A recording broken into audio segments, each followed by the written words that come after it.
मनुष्य के बारे में कहा जाता है कि अगर वह गिरना चाहे तो असुरों से नीचे गिर सकता है और उठना चाहे तो देवताओं से ऊपर उठ सकता है। मनुष्य ही सृष्टि में एकमात्र प्राणी है जो परमात्मा तक की दूरी तय कर सकता है, और ये मैं नहीं कहता, हमारे शास्त्र कहते हैं। नमस्कार मित्रों, आप देख रहे हैं एक नई श्रृंखला जिसका नाम है भगवद गीता की सीख। इस श्रृंखला में मैं आपके साथ श्रीमद् भगवद गीता के विभिन्न अध्यायों से जुड़ी शिक्षाओं को साझा करने का प्रयास करूंगा। हम जानने की कोशिश करेंगे कि हर अध्याय हमें क्या समझाने की कोशिश करता है, उसका सार क्या है और वह हमारे जीवन को कैसे दिशा दे सकता है। मेरा उद्देश्य यही रहेगा कि आपके भीतर शास्त्रों को पढ़ने और समझने की जिज्ञासा जागृत हो। जय श्री राधे कृष्ण मित्रों, आपका हार्दिक स्वागत है आपके अपने चैनल प्रेरणा पुंज पर, जहां हम आपके जीवन को सकारात्मक दिशा देने का प्रयास करते रहते हैं। हम आपसे आग्रह करते हैं कि इस वीडियो को अंत तक जरूर देखें, और अगर आपको हमारा यह प्रयास पसंद आए तो वीडियो को लाइक करें और नीचे कमेंट में जय श्री राधे कृष्ण लिखें। साथ ही हमारे चैनल को सब्सक्राइब करें और बेल आइकन को दबाएं ताकि हमारे नए प्रेरणादायक वीडियो सबसे पहले आपके पास पहुंचे। तो चलिए आगे बढ़ते हैं। श्रीमद् भगवद गीता के बारे में कहा गया है, एकम शास्त्रम देवकी पुत्र गीतम, एको देवो देवकी पुत्र एव च, मंत्रोपि एकम तस्य नामानि, यानी कर्मापि एकम तस्य देवस्य सेवा। अर्थात एकमात्र शास्त्र जो भगवान के श्रीमुख से प्रकट हुआ है वह है श्रीमद् भगवद गीता। जब महाभारत के महासंग्राम में अर्जुन संशय और मोह से ग्रस्त होकर अपने कर्तव्य से विमुख होने लगा, तब भगवान श्री कृष्ण ने उसे जो दिव्य उपदेश दिया वही गीता है, जो संपूर्ण मानवता के लिए मार्गदर्शक बन गई। इस सृष्टि में यदि कोई एक पूजनीय देव हैं तो वे हैं भगवान श्री कृष्ण। यदि कोई एक मंत्र है तो वह है उनका नाम। किंतु यहाँ अनेक लोग भ्रम में पड़ जाते हैं। वे सोचते हैं कि एकमात्र नाम कृष्ण कृष्ण का ही उच्चारण करना चाहिए, परंतु श्री कृष्ण स्वयं श्रीमद् भगवद गीता में कहते हैं, ओमित्येकाक्षरम ब्रह्म व्याहरण माम अनुस्मरण। अर्थात मेरा वास्तविक नाम ओम है, जो अक्षर ब्रह्म का प्रतीक है। यदि कोई सच्चे भाव से जप करना चाहता है तो उसे ओम का स्मरण करना चाहिए। जब श्री कृष्ण अर्जुन को बताते हैं कि सेवा ही एकमात्र सच्चा कर्म है, तब वे उसे कर्म का गूढ़ रहस्य भी समझाते हैं। यह सेवा केवल कर्म नहीं बल्कि प्रभु की आराधना है, जो जीवन को धर्म, ज्ञान और मुक्ति की ओर ले जाती है। तो आइए शुरुआत करते हैं। गीता को समझने से पहले, श्रीमद् भगवद गीता के सार में प्रवेश करने से पहले कुछ महत्वपूर्ण शब्दों को जान लेना आवश्यक है। वे शब्द जो बार बार इस दिव्य ग्रंथ में प्रयुक्त हुए हैं और जिनका गूढ़ अर्थ गीता में विस्तार से बताया गया है। इसलिए सबसे पहले मैं आपको इन शब्दों का आशय समझाने का प्रयास करूंगा। जब भगवान श्री कृष्ण ने अर्जुन को श्रीमद् भगवद गीता का ज्ञान दिया तो उन्होंने पहले अर्जुन को उस ज्ञान के योग्य बनाया। अर्जुन पहले से ही एक पराक्रमी योद्धा था, लेकिन केवल बाहरी युद्ध के लिए तैयार होना पर्याप्त नहीं था। उसे अंतःकरण के युद्ध के लिए तैयार करना आवश्यक था। श्री कृष्ण द्वारा दिया गया गीता का ज्ञान केवल जीविका के संघर्षों से लड़ने के लिए नहीं, बल्कि जीवन के संघर्षों से जूझने के लिए है। यह एक साधारण उपदेश नहीं बल्कि एक गहरा प्रशिक्षण है, एक आध्यात्मिक कोर्स जो आत्मा को जागृत करने के लिए रचा गया है। कई लोग यह कहकर गीता को सीमित कर देते हैं कि उसमें तो युद्ध की बात की गई है, अर्जुन को विजय दिलाने की बात की गई है, परंतु सच्चाई यह है कि जो युद्ध गीता में वर्णित है वह केवल कुरुक्षेत्र का नहीं बल्कि मनुष्य के भीतर चलने वाले संघर्ष का प्रतीक है। बाहरी संसार में युद्ध तो प्रतिदिन बदलते हैं। आज कोई विजयी होता है, कल कोई और। परंतु इन युद्धों से अंततः न तो शांति मिलती है और न ही समाधान। गीता के पात्र प्रतीकात्मक हैं। वे हमारे भीतर के गुणों और दुर्गुणों के प्रतिनिधि हैं। इन प्रतीकों को समझना ही गीता को समझने की दिशा में पहला कदम है। भगवान श्री कृष्ण स्वयं कहते हैं, इदम शरीरम कौन्तेय क्षेत्रमित्यभिधीयते, अर्थात हे अर्जुन, यह शरीर ही वह क्षेत्र है जहां वास्तविक युद्ध होता है। इस क्षेत्र में जो कुछ भी बोया जाता है, चाहे वह शुभ हो या अशुभ, वही आगे चलकर फल देता है। इस प्रकार गीता हमें सिखाती है कि हमारे भीतर जो निरंतर धर्म और अधर्म, शुभ और अशुभ, मोह और विवेक के बीच संघर्ष चलता है, उसमें विजय प्राप्त करने की शिक्षा ही गीता का वास्तविक उद्देश्य है। श्रीमद्भगवद गीता केवल युद्ध का ग्रंथ नहीं, बल्कि आत्म विजय का मार्गदर्शन है। जब आपको सद्गुरु का सान्निध्य प्राप्त होता है, जब आप साधना को सही मार्ग पर आरंभ करते हैं, जब आपके भीतर से पाप धीरे धीरे पीछे छूटने लगते हैं, तो आपका यही शरीर धर्म क्षेत्र बन जाता है। लेकिन यदि आप काम, क्रोध, लोभ और मोह जैसे विकारों के वशीभूत होकर जीवन जीते हैं, तो यही शरीर एक कुरुक्षेत्र में बदल जाता है, जहां भीतर ही भीतर निरंतर संघर्ष चलता रहता है। गुरु का अर्थ केवल एक व्यक्ति नहीं, बल्कि एक प्रेरणा है, एक आदेश है जो कहता है करो। यह एक प्रेरणास्पद पुकार है, क्योंकि हमारा चंचल मन और शरीर हर समय किसी न किसी क्रिया में लगा रहता है। जब हम कुछ भी नहीं कर रहे होते, तब भी हमारा मन सपने देखता रहता है, विचार करता है, कहीं न कहीं संलग्न रहता है। यदि हम प्रकृति और विषय वासनाओं की ओर आकर्षित होते हैं, तो हमारा शरीर कुरुक्षेत्र बन जाता है, जहां मोह, द्वेष और अज्ञान की सेनाएं आपस में टकराती हैं।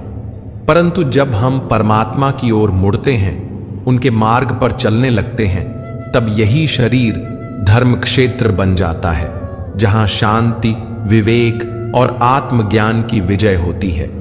यही वास्तविक संघर्ष है धर्म क्षेत्र और कुरुक्षेत्र के बीच, और यह संघर्ष हमारे भीतर ही घटित होता है। अब जब बात धर्म क्षेत्र और कुरुक्षेत्र की हो रही है, तो यह समझना आवश्यक है कि हमारे अंतःकरण में दो प्रमुख प्रवृत्तियां सदैव सक्रिय रहती हैं, देवी संपदा और आसुरी संपदा।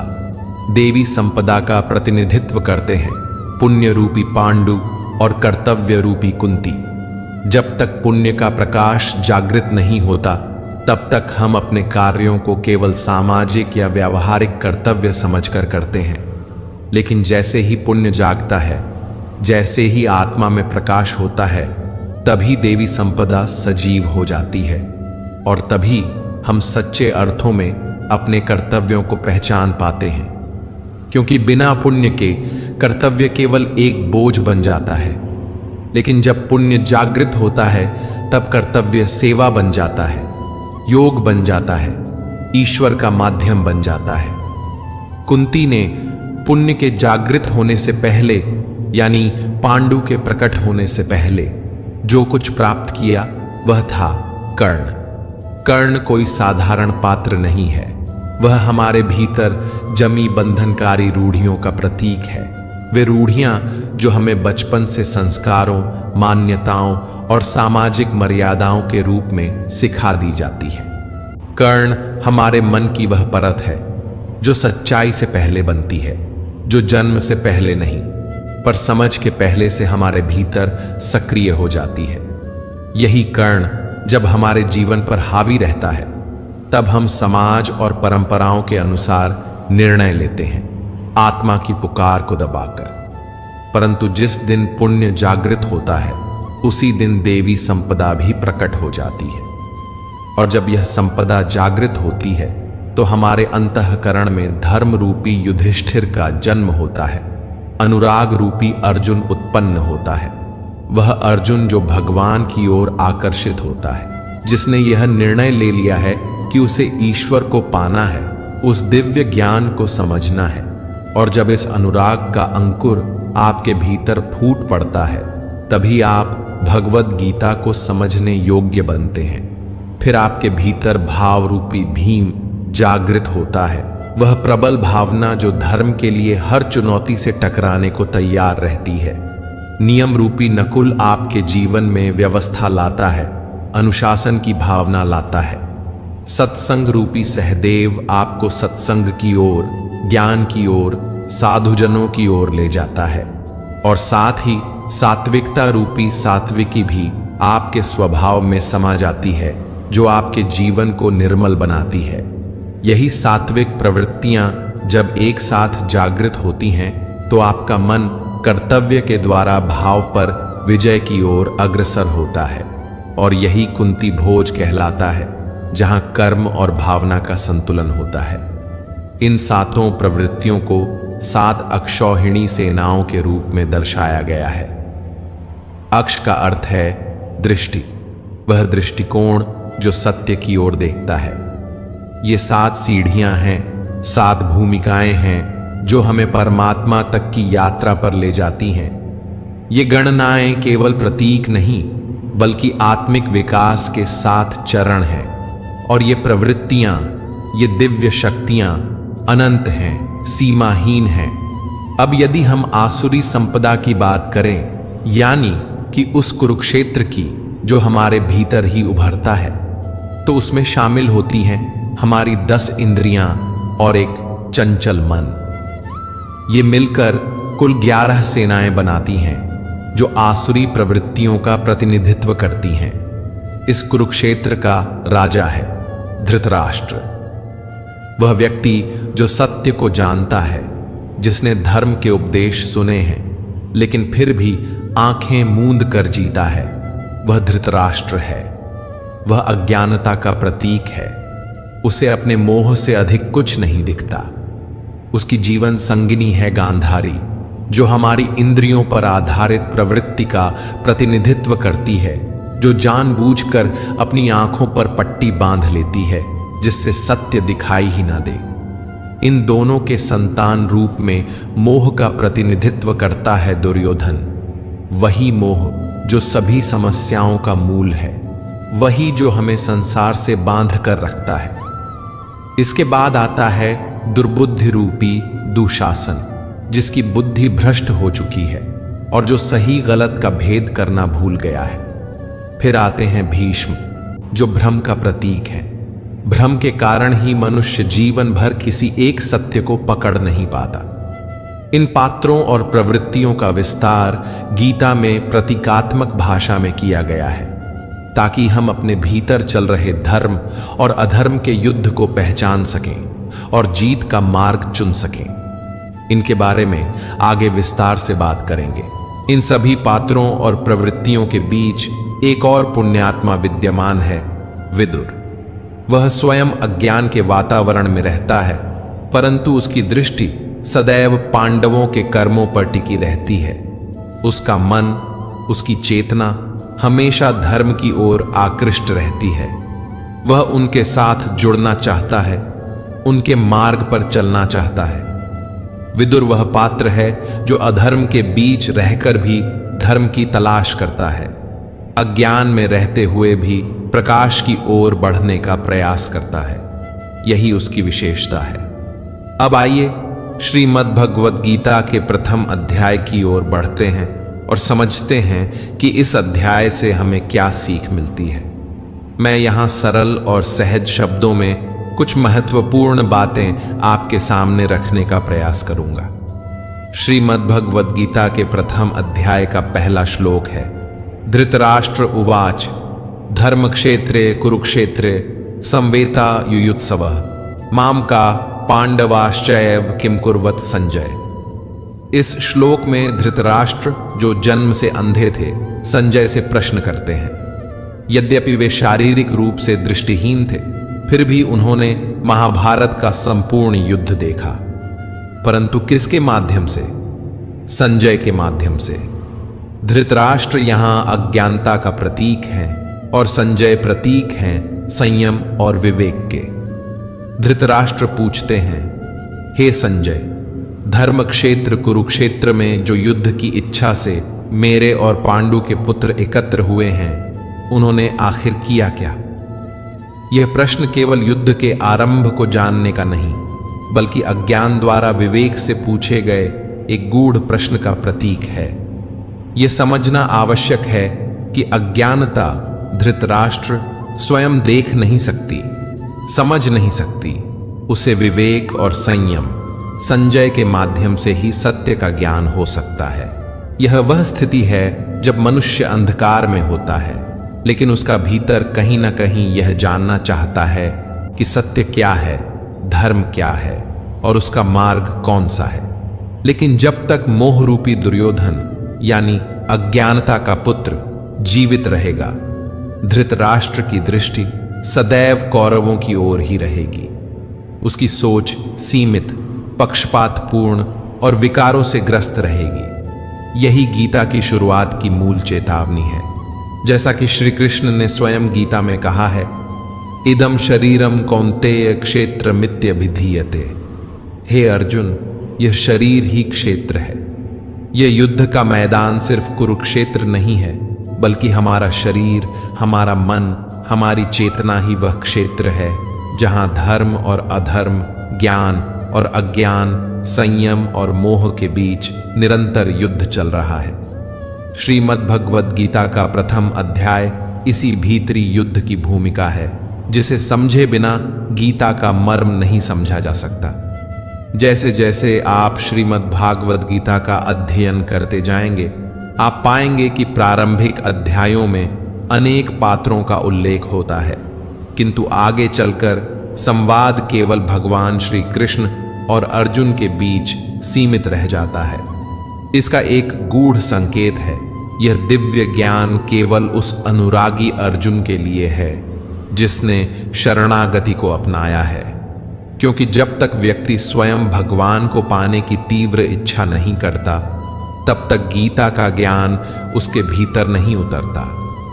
अब यदि हम प्रथम अध्याय के 11वें श्लोक को देखें, तो वहां दुर्योधन अपने गुरु द्रोणाचार्य से कहता है, अयनेषु च सर्वेषु यथा भागम वस्थिता भीष्म मेवाभिरक्षन्तु भवन्तः सर्व एव ही। अर्थात, हे आचार्य, सभी योद्धा अपने अपने मोर्चों पर स्थित रहें, किंतु सब मिलकर पितामह भीष्म की रक्षा करें। यहां दुर्योधन कहता है कि अगर भीष्म जीवित हैं तो हम अजेय हैं, इसलिए उन्हें केवल युद्ध में भाग लेने की आवश्यकता नहीं, बल्कि उनकी रक्षा की जानी चाहिए। अब जरा सोचिए, भीष्म जैसे महायोद्धा, जिन्हें मृत्यु का भी वरण करने की स्वतंत्रता थी, जिन्हें इच्छा मृत्यु का वरदान प्राप्त था, उन्हें अब स्वयं की रक्षा के लिए दूसरों की आवश्यकता पड़ रही है। ये कोई साधारण दृश्य नहीं है। जैसा कि पहले बताया गया, महाभारत के ये पात्र प्रतीकात्मक हैं, रूपकात्मक हैं। भीष्म यहां भ्रम के प्रतीक हैं, और जब तक भ्रम जीवित है, तब तक कौरव यानी आसुरी प्रवृत्तियां अजेय मानी जाती हैं। यहां अजेय का अर्थ यह नहीं कि उन्हें पराजित नहीं किया जा सकता, बल्कि यह कि उन्हें पराजित करना अत्यंत कठिन होता है। जब तक भीतर भ्रम बना रहता है, सही और गलत में भेद स्पष्ट नहीं होता, तब तक मोह, अज्ञान और कष्ट भी बने रहते हैं।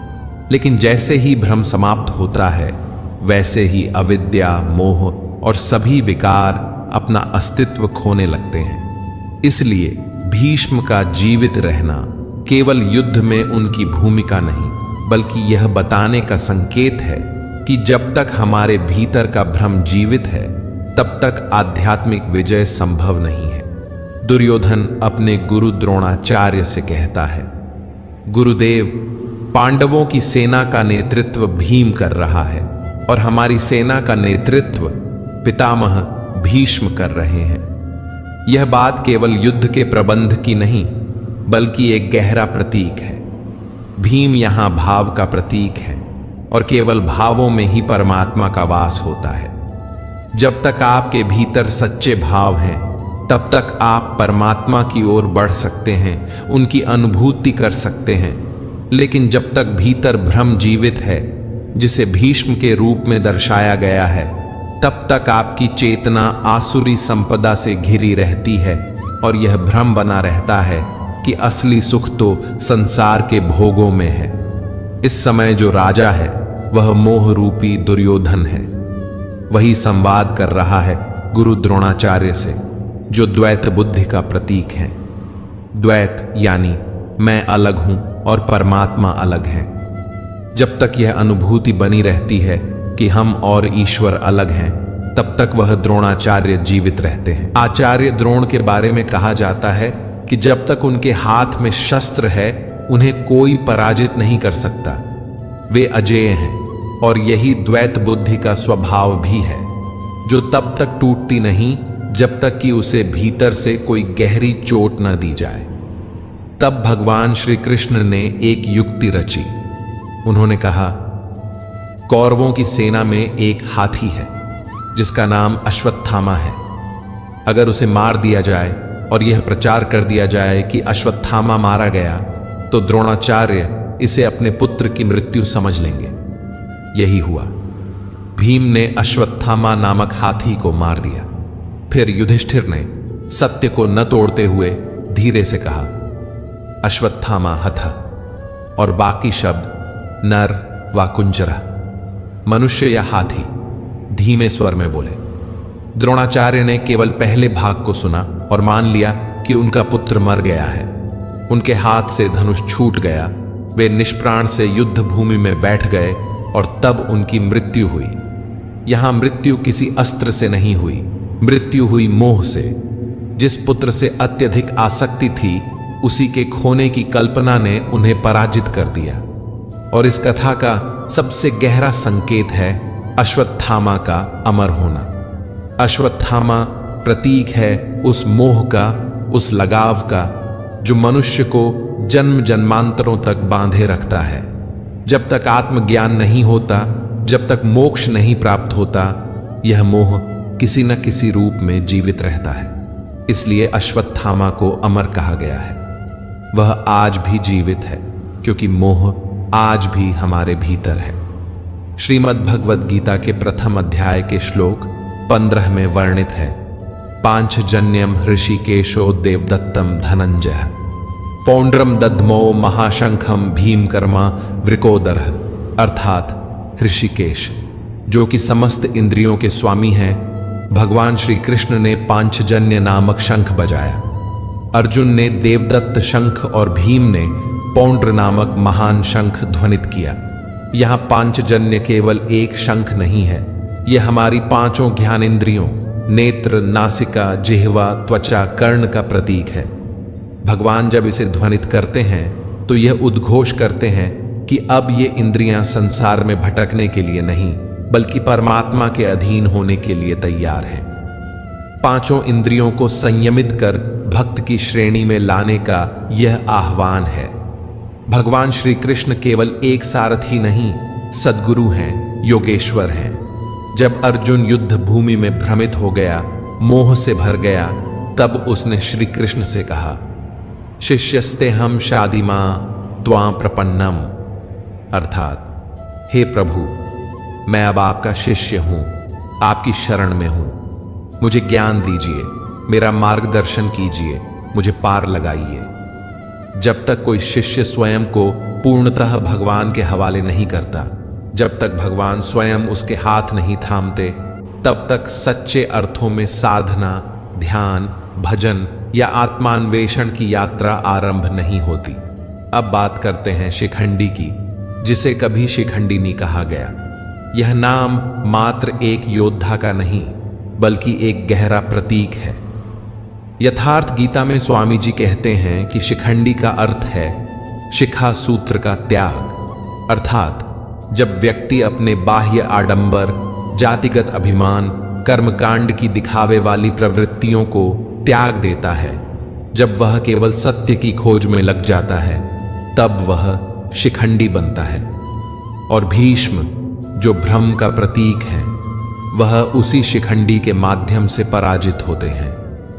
शिखंडी हमें याद दिलाता है कि मोक्ष की ओर बढ़ने के लिए बाह्य धार्मिकता का त्याग और आंतरिक ईमानदारी जरूरी है। जब तक शिखा सूत्र, जात पात, आडंबर नहीं टूटते, तब तक भीष्म रूपी भ्रम अजेय बना रहता है। शिखा उस लक्ष्य का प्रतीक है जिसे मनुष्य को अपने जीवन में प्राप्त करना होता है। वह परम लक्ष्य, वह परमात्मा की प्राप्ति। और सूत्र हमारे भीतर जड़े हुए संस्कारों का प्रतीक है। वे संस्कार जो जन्मों से हमारे साथ चले आ रहे हैं, जो हमें बार बार मोह, भय, क्रोध, लोभ, अहंकार जैसे बंधनों की ओर खींचते हैं। जब तक मनुष्य अपने लक्ष्य को पूरी तरह प्राप्त नहीं कर लेता, जब तक वह ईश्वर से एकाकार नहीं हो जाता, तब तक ये संस्कार उसे जकड़े रहते हैं, उसे बांधे रखते हैं। इसलिए जब कोई साधक साधना के पथ पर होता है, तब वह अभी एक पथिक होता है, एक साधनरत यायावर। लेकिन जिस क्षण वह अपने जीवन के अंतिम लक्ष्य को प्राप्त कर लेता है, आत्मबोध को पा लेता है, उसी क्षण ये संस्कार, ये पीछे बंधी डोर स्वयं टूट जाती है। तब जाकर सच्चा त्याग, सच्चा संन्यास संभव हो पाता है और उसी क्षण भीष्म रूपी भ्रम का अंत हो जाता है। यही प्रतीक है शिखंडी द्वारा भीष्म के वध का। अब आते हैं श्रीमद् भगवद गीता के प्रथम अध्याय की ओर। इस अध्याय के आरंभिक भाग में पात्रों का परिचय होता है। कौन कौन योद्धा हैं, कौन महारथी कहाँ खड़ा है, किसके हाथ में कौन सा शंख है, कौन सेना का नेतृत्व कर रहा है। लेकिन जैसे ही यह अध्याय आगे बढ़ता है, मंच पर केंद्र में आता है अर्जुन। वह अर्जुन जो युद्ध भूमि के बीच अपने रथ को खड़ा करवाना चाहता है। वह श्री कृष्ण से निवेदन करता है, हे माधव, मेरा रथ दोनों सेनाओं के बीच ले चलो, ताकि मैं देख सकूं कि कौन कौन लोग युद्ध के लिए एकत्रित हुए हैं। भगवान श्री कृष्ण रथ को आगे बढ़ाते हैं और अर्जुन को उनके सामने खड़े कुटुंबियों, मित्रों, गुरुजनों को दिखाते हैं। जब अर्जुन अपने सगे संबंधियों को सामने देखता है, कोई मामा है, कोई दादा, कोई भाई है, कोई ससुर है, तब उसके भीतर गहरी हलचल शुरू हो जाती है। अर्जुन का हृदय कांपने लगता है, उसका शरीर शिथिल हो जाता है, उसके हाथ से गांडीव धनुष गिर जाता है, उसकी त्वचा जलने लगती है, मन असमंजस में डूब जाता है और वह युद्ध से पीछे हटने लगता है।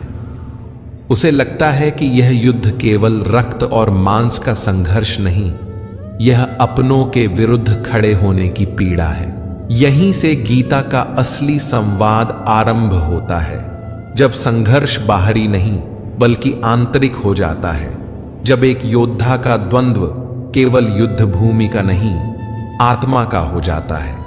और इसी द्वंद्व को मिटाने के लिए श्री कृष्ण ज्ञान का दीपक जलाते हैं। अर्जुन के लिए यह युद्ध असमंजस और पीड़ा से भरा हुआ है। उसे समझ नहीं आता कि यह कैसा युद्ध है जिसमें दोनों पक्षों में अपने ही लोग खड़े हैं, गुरुजन, संबंधी, कुटुंबी। वह युद्ध भूमि में खड़ा तो है, परंतु उसके भीतर गहरी हलचल मची हुई है।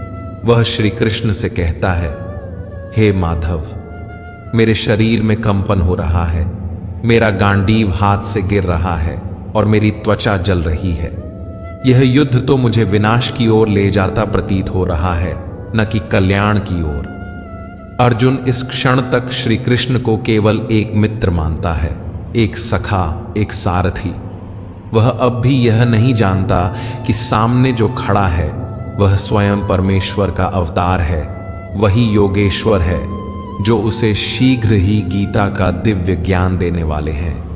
यह वही श्री कृष्ण हैं जिनका विराट स्वरूप उसे 11वें अध्याय में देखने को मिलेगा। लेकिन अभी तक उसकी दृष्टि मोह के पर्दे से ढकी हुई है। अर्जुन के भीतर जो द्वंद्व है वह केवल व्यक्तिगत नहीं है, वह सामाजिक भी है। प्रथम अध्याय के 41वें श्लोक में वह कहता है, अधर्माभिभवात् कृष्ण प्रदुष्यन्ति कुलस्त्रिय स्त्रीषु दुष्टासु वार्ष्णेय जायते वर्णसंकर। हे कृष्ण, जब अधर्म बढ़ता है तो कुल की स्त्रियां दूषित हो जाती हैं और स्त्रियों के दूषित होने से वर्ण संकर संतानों की उत्पत्ति होती है। यह अर्जुन की उस पुरातन सामाजिक मान्यता का प्रतिबिंब है जिसमें कुल की मर्यादा स्त्रियों की शुद्धता पर आधारित मानी जाती थी। अर्जुन इस मान्यता के आधार पर युद्ध को टालने के तर्क गढ़ रहा है, परंतु यही वह क्षण है जब श्री कृष्ण का मौन टूटता है। आगे चलकर वह स्पष्ट करते हैं कि सच्चा धर्म बाह्य कुलों की शुद्धता नहीं बल्कि अंतःकरण की शुद्धता है। वे यह समझाते हैं कि यदि किसी के मन में भ्रम है, मोह है, द्वेष है, तो उसका हर निर्णय अपवित्र होगा, चाहे वह कुल की रक्षा के नाम पर हो या किसी आदर्श के नाम पर। भगवान श्री कृष्ण आगे यह भी स्पष्ट करते हैं कि जब कोई भक्त, चाहे वह वर्ण, लिंग, कुल या जाति से जो भी हो, पूर्ण श्रद्धा और समर्पण से आराधना करता है तो वह मेरी दृष्टि में पूर्ण रूप से शुद्ध और मोक्ष का अधिकारी होता है। इस प्रकार अर्जुन की हर शंका, हर सामाजिक मान्यता को श्री कृष्ण धीरे धीरे खंडित करते हैं और उसे उस उच्चतर ज्ञान की ओर ले जाते हैं जहां न तो वर्ण बचता है, न कुल, न स्त्री, न पुरुष। केवल एक ही तत्व बचता है, आत्मा, जो नित्य है, शुद्ध है और अनंत है। अर्जुन कहता है, हे माधव, यदि यह युद्ध पाप का कारण है तो मैं त्रिलोक का साम्राज्य भी नहीं चाहता। उसके मन में इस समय तीव्र द्वंद्व है। वह धर्म, अधर्म, रिश्ते, दया, करुणा, इन सब के बीच उलझ गया है। उसे यह युद्ध केवल रक्तपात और अपने ही संबंधियों की हत्या जैसा प्रतीत होता है और इसी भ्रम में वह युद्ध से पीछे हट जाता है। अध्याय के अंत तक अर्जुन, जो अभी तक रणभूमि में सीना तान कर खड़ा था, अब धीरे धीरे पीछे हटता है और अंततः वह अपने रथ के पिछले हिस्से में बैठ जाता है। उसका गांडीव हाथ से गिर चुका है, शरीर शिथिल हो गया है और आंखों से आंसू बहने लगे हैं। यह उसकी आंतरिक पराजय है, संशय और मोह का प्रत्यक्ष रूप। जब अर्जुन दोनों सेनाओं का निरीक्षण करता है तो उसे सामने कोई शत्रु नहीं दिखाई देता। उसे केवल अपने ही लोग नजर आते हैं। दादा, मामा, गुरु, भाई, साले, पुत्रवत संबंध सब वही हैं और यही पारिवारिक मोह उसकी सबसे बड़ी बाधा बन जाता है। जो भी व्यक्ति भक्ति का मार्ग अपनाता है, जो प्रभु की शरण में जाना चाहता है, उसका पहला द्वार यही होता है, मोह से मुक्ति का। जब तक मोह है तब तक विवेक जन्म नहीं ले सकता और जब विवेक जागता है तब सच्चे अर्थों में गीता का ज्ञान प्रवेश करता है। अर्जुन के मन में उस समय यह भ्रम भी था कि वह सनातन धर्म की रक्षा कर रहा है, कि इस युद्ध से वह अधर्म रोक सकता है, परंतु वह यह भूल गया था कि जो उसके सारथी हैं वे कोई सामान्य मित्र नहीं, स्वयं प्रभु श्री कृष्ण हैं। यह समझ अर्जुन को अभी नहीं थी, लेकिन जैसे ही वह समझेगा उसका दृष्टिकोण बदल जाएगा। इसीलिए श्रीमद् भागवत गीता का यह प्रथम अध्याय अर्जुन विषाद योग कहलाता है, अर्थात वह अध्याय जिसमें अर्जुन संशय, दुख और मोह से घिरा हुआ है। स्वामी जी ने इसे संशय विषाद योग कहा है क्योंकि यह केवल शोक नहीं बल्कि अज्ञान और भ्रम से उत्पन्न संशयों का योग है। यह वही चरण है जब साधक मार्ग पर तो होता है लेकिन पीछे खींच जाता है, परंतु यही वह मोड़ है जहां से भगवान श्री कृष्ण का उपदेश प्रारंभ होता है और फिर एक एक करके वे अर्जुन की हर शंका, हर प्रश्न का उत्तर देते हैं, उसे यथार्थ धर्म का बोध कराते हैं और वही यथार्थ ज्ञान हम सब के लिए भी श्रीमद् भागवत गीता में संचित है। मित्रों, अर्जुन विषाद योग केवल एक युद्ध भूमि का दृश्य नहीं है बल्कि हमारे भीतर चल रहे संघर्ष का प्रतीक है। जब भक्त ईश्वर की ओर बढ़ता है तो पहली बाधा मोह, भय और संशय बनकर आती है। अर्जुन का टूटना, गांडीव का गिरना, ये सब आत्मज्ञान की यात्रा की शुरुआत है।